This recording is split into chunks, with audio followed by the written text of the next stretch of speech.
¿Qué tal? Aquí vamos a empezar ahora a ver lo que son las estructuras de control selectivas en C#, básicamente. Primero que nada, ¿qué es una estructura de control selectiva? Son aquellas que nos van a permitir tomar una elección basada en una condición o un conjunto de ellas. Es decir, hasta ahorita todos los programas que hemos visto son de lee, calcula e imprime. Pero ¿qué pasa cuando yo necesito tomar una decisión? Por ejemplo, si yo necesito saber si una persona es mayor o menor de edad.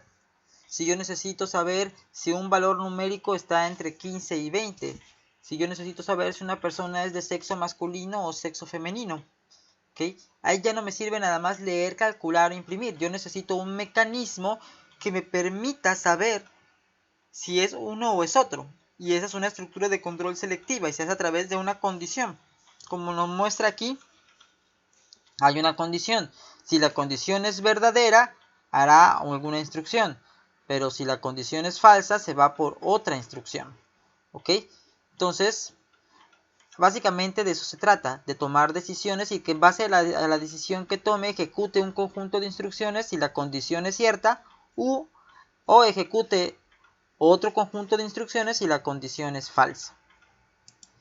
La estructura de control por excelencia es la que se conoce como if-else. If significa sí y else significa si no.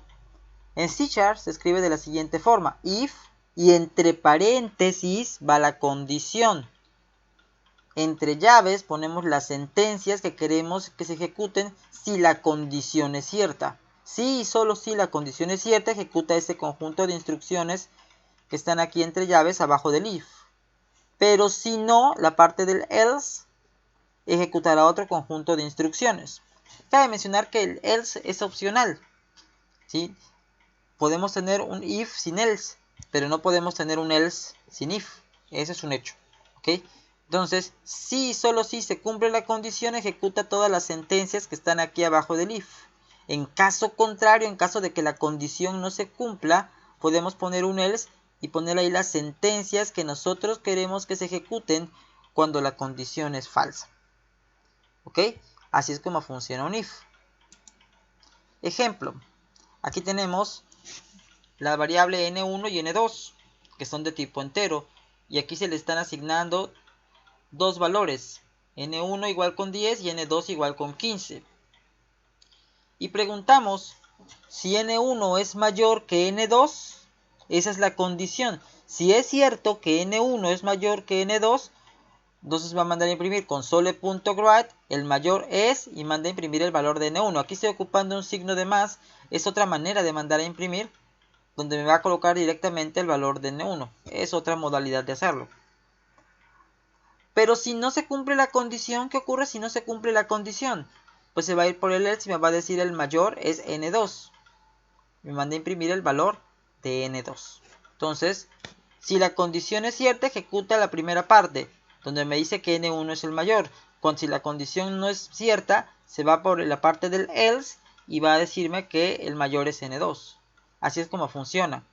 Tenemos dos opciones, si se cumple o no se cumple la condición. Si se cumple, le digo qué sentencias yo necesito que ejecute, y si no se cumple, le indico también las sentencias que yo necesito que se ejecuten.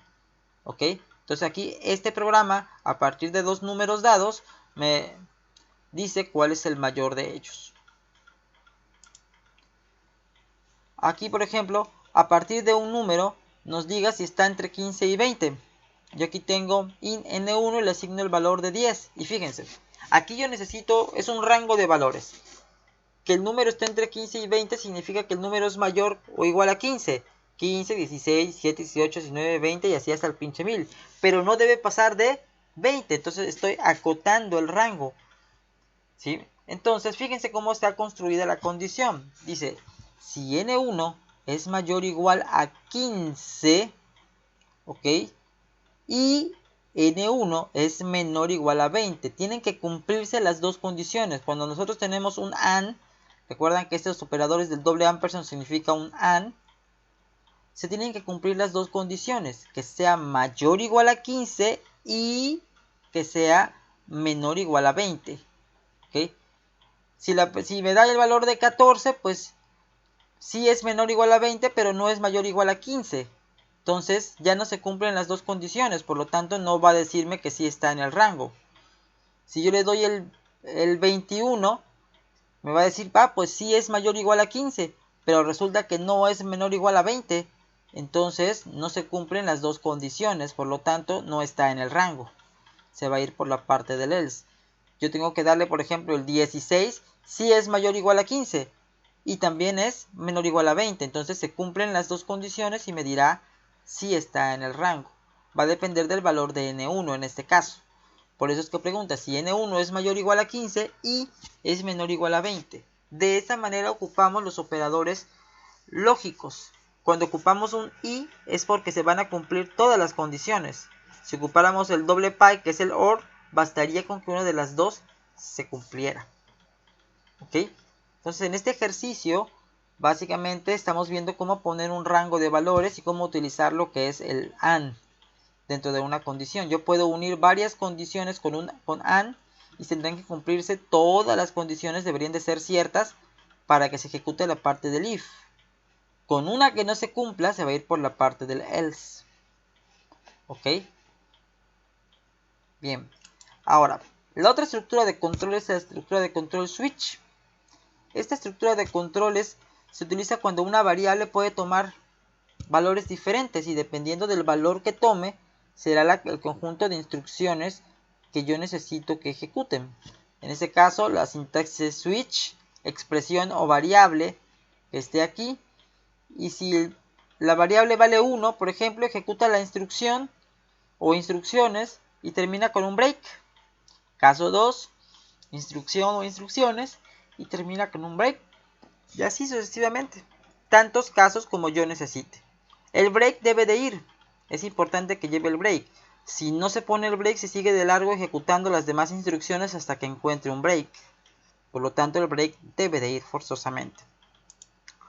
¿Sí? Entonces, básicamente, switch seguido de la expresión, que es la variable que se va a comparar, y los casos, ¿no? El caso es el valor 1, ahí donde vamos a colocar todas las instrucciones que yo quiero que se ejecuten, y vamos a terminar con un break.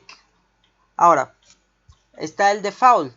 En caso de que es algo así como que si no coincidió con ninguno de los valores que teníamos arriba, pues ponemos un default para que ejecute ahí ciertas instrucciones cuando me da un valor que no es válido, que no está dentro del rango de valores que yo tengo en cada caso.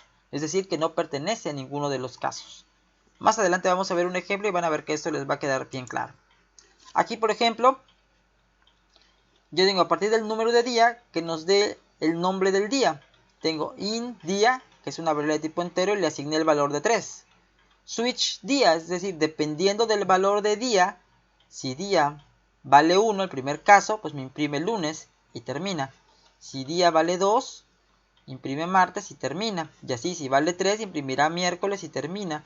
Si vale 7, imprime domingo y termina. ¿Sí? Lo maravilloso de esto, o lo padre de esto, es que día se evalúa aquí, se evalúa cuánto vale. Y si vale 5, va directamente a donde está el caso 5, lo ejecuta y termina, e ignora todos los demás casos. ¿Ok? Si vale 4, va directamente a donde está el caso 4, lo ejecuta y termina, e ignora todos los demás casos. Ahora, ¿qué pasa si yo le doy un valor que no está en el rango? Pues se va por la parte del default. Y aquí yo le estoy poniendo error. ¿Por qué? Porque me dio un valor que no es válido. Por ejemplo, yo le doy el día 8. El día 8 no existe, no está aquí dentro del rango. Entonces se va por el default y ejecutará lo que yo coloque aquí. En este caso normalmente lo ocupo para marcarlo como si fuera un error. O podría ser cualquier otro caso diferente al que fuera del 1 al 7. Dependiendo del contexto de la aplicación que yo esté desarrollando. ¿Okay?